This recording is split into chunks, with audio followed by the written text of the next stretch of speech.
Let's see how to enable automatically change lock screen wallpaper in sleep mode. Go to your phone settings. In your phone settings, just tap on modes and routines. Here tap on sleep and tap on lock screen under change appearance section.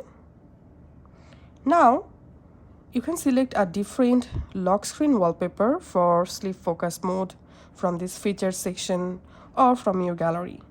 Let's go to our gallery, and from my gallery I'm going to selecting this photo for my sleep focus mode lock screen wallpaper and tapping on done. And after that